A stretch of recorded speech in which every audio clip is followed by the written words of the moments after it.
15 अगस्त को भारत के प्रधानमंत्री ने लाल किला से देश को संबोधित करते हुए एक बड़ी महत्वपूर्ण सूचना ये दी कि भारत एक मिशन सुदर्शन चक्र की ओर बढ़ रहा है और 2035 तक आत्मनिर्भर भारत के तहत ये मिशन सुदर्शन चक्र हर एक भारतीय नागरिक को सुरक्षा प्रदान करेगा। पिछले कुछ दिनों में आपने इस मिशन सुदर्शन चक्र के बारे में काफ़ी कुछ पढ़ा होगा, सुना होगा, लेकिन आज के इस वीडियो में मेरा उद्देश्य केवल ये रहेगा कि आपकी सोच को इस वीडियो के बाद कंप्लीटली मैं बदल दूँ। आशा करता हूँ कि इस काम में मैं सक्षम रहूँगा। जब हम भारत के माइथोलॉजिकल वेपन्स की चर्चा करते हैं तो हमारे यहाँ पर जनरली बात बोली जाती है कि भारत के माइथोलॉजिकल हिस्ट्री में जो वेपन्स पाए गए उसमें अक्सर तीर कमानी होते हैं, लेकिन हम ये बात भूल जाते हैं कि इनमें से सबसे ब्राइटेस्ट यदि कोई वेपन था तो वो और कोई नहीं बल्कि सुदर्शन चक्र था। क्योंकि ये सुदर्शन चक्र एक नॉर्मल चक्र नहीं, ये एक आग का चक्र, एक समय का चक्र था। ये एक ऐसा वेपन था जो भगवान विष्णु के पास था, जो भगवान विष्णु जिसका प्रयोग करते थे ब्रह्मांड में बैलेंस लाने के लिए, संसार को प्रिजर्व करने के लिए।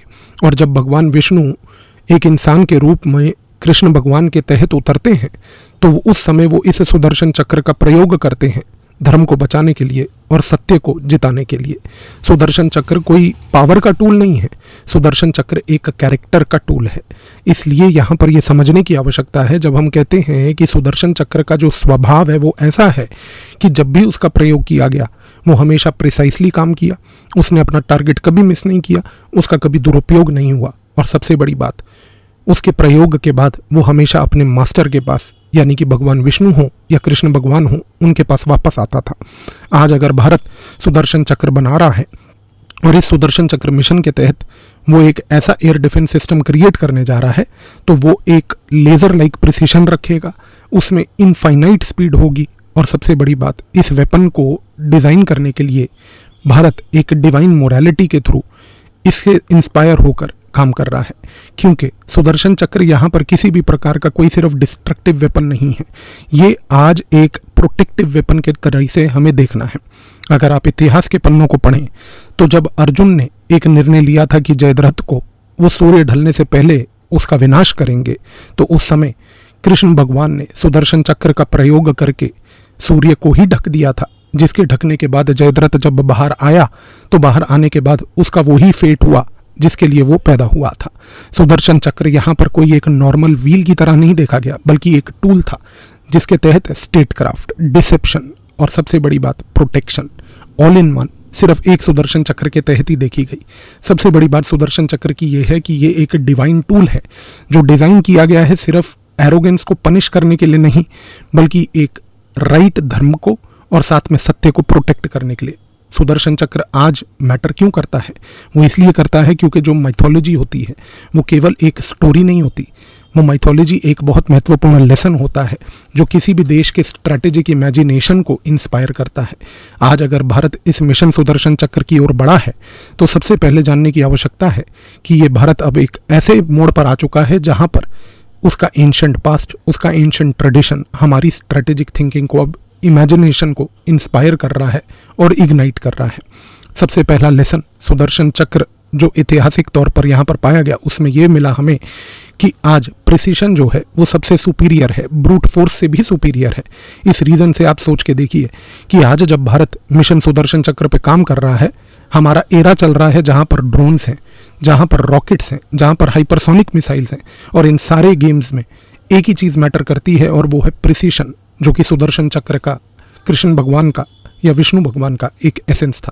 दूसरा सबसे बड़ा लेसन इस पूरे एपिसोड में माइथोलॉजी से हमें ये मिलता है कि डिफेंस एंड ऑफेंस इनसेपरेबल हैं, इनको आप सेपरेट नहीं कर सकते। जैसे सुदर्शन चक्र आज एक शील्ड बनकर अर्जुन के हाथ में गया और अर्जुन ने जिस प्रकार से सुदर्शन चक्र के होते हुए जयद्रथ को खत्म किया, उसी तरीके से ये भी याद रखना है कि यहाँ पर सुदर्शन चक्र का प्रयोग करके शिशुपाल को भी हटाया गया।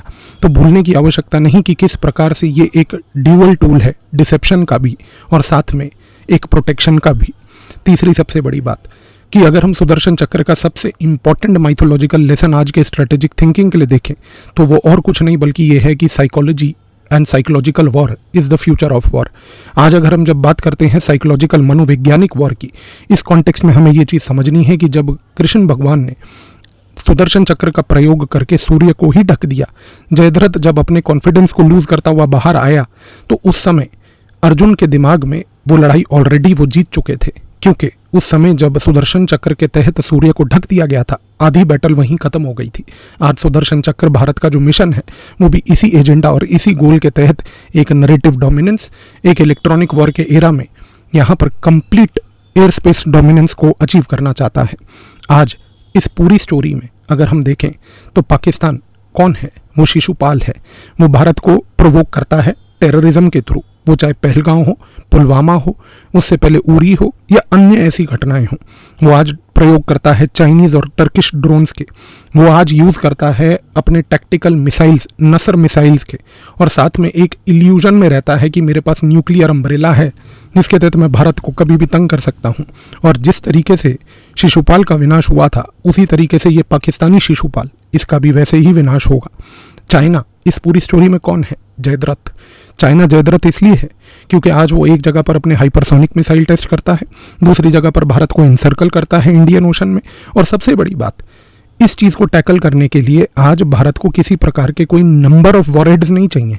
आज अगर भारत को यहाँ पर शिशुपाल या जयद्रथ यानी कि पाकिस्तान या चाइना को टैकल करना है तो उसके लिए एक चीज़ चाहिए जो सुदर्शन चक्र मिशन देता है, और वो है प्रिसीशन, वो है सबसे इंपॉर्टेंटली प्रोटेक्शन, वो है सबसे इंपॉर्टेंटली पनिशमेंट। ये तीन चीज़ों का जो कॉम्बिनेशन है ये कैसे अचीव होता है? ये अचीव होता है मिशन सुदर्शन चक्र के सबसे महत्वपूर्ण कंपोनेंट, शायद जिसके बारे में आपने कभी सुना नहीं होगा, वो है DRDO, defence research and development organisation का सबसे महत्वपूर्ण प्रोजेक्ट जिसका नाम है प्रोजेक्ट कुश। प्रोजेक्ट कुश आज की डेट में वो सुदर्शन चक्र के वो ब्लेड्स हैं, सुदर्शन चक्र के वो व्हील्स हैं जो उस पूरे के पूरे चक्र को घुमाएंगे। क्या है ये DRDO का प्रोजेक्ट कुश? DRDO का प्रोजेक्ट कुश 21,000 करोड़ से भी बड़ा प्रोजेक्ट एक ऐसा है जिसमें भारत आज सुदर्शन चक्र की थिंकिंग से इंस्पायर होते हुए इंटरसेप्टर्स क्रिएट कर रहा है। एक इंटरसेप्टर क्या होता है? इंटरसेप्टर कोई ऐसा मिसाइल नहीं होता या ऐसा कोई टेक्नोलॉजी नहीं होती जो दूसरे देश के अंदर जाकर वहाँ पर विनाश करे। इंटरसेप्टर एक ऐसी टेक्नोलॉजी होती है जो मिड एयर यानी कि हवा में ही एनिमी के मिसाइल को वहीं पर ऑटोमेटिकली डिस्ट्रॉय कर दे। और आज सुदर्शन चक्र मिशन के तहत जो प्रोजेक्ट कुश के अंदर काम हो रहा है, उस प्रोजेक्ट कुश में भारत इंटरसेप्टर्स क्रिएट कर रहा है, वो टेक्नोलॉजी क्रिएट कर रहा है जिसके तहत भारत इस तरीके से एक्ट करे, इस तरीके से अपने काम को करे कि चाहे चाइना हो या पाकिस्तान हो, चाहे टर्की हो या कोई भी अन्य देश हो, जो भारत की एयर स्पेस के ऊपर किसी भी प्रकार का डोमिनेंस करने की कोशिश करेगा, उस एयर स्पेस डोमिनेंस को हवा में ही निपटा दिया जाएगा। क्यों? क्योंकि प्रोजेक्ट कुश में 3 बड़े इंटरसेप्टर्स के ऊपर काम हो रहा है। पहला इंटरसेप्टर है M1। M1 की रेंज है 150 किलोमीटर की। ये टारगेट करता है किसी भी तरीके के एनिमी के ड्रोन्स को जो पाकिस्तान ने हाल ही में ऑपरेशन सिंदूर के दौरान प्रयोग किए, और दूसरा प्रयोग करता है डिस्ट्रॉय करने के लिए शॉर्ट रेंज रॉकेट्स को।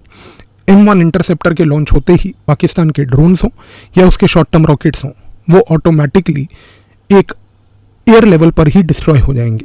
M2 इंटरसेप्टर जो भारत डिज़ाइन कर रहा है प्रोजेक्ट कुश के तहत, उसकी रेंज है लगभग 250 किलोमीटर की।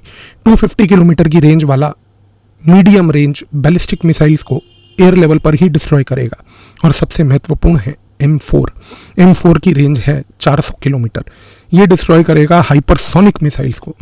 आप सोच के देखिए कि एक जगह पर जहां पर पूरा वर्ल्ड इस समय हाइपरसोनिक मिसाइल्स को लेकर डरा हुआ है, यहाँ पर भारत सुदर्शन चक्र मिशन के तहत एक ऐसी टेक्नोलॉजी डिज़ाइन करने जा रहा है जो हाइपरसोनिक मिसाइल्स को मिड एयर ही डिस्ट्रॉय कर देगा, कि जिससे पहले कि उसका इम्पैक्ट भारत की धरती पर पड़े वो मिड एयर ही कंप्लीटली डेसिमेट हो जाएंगे।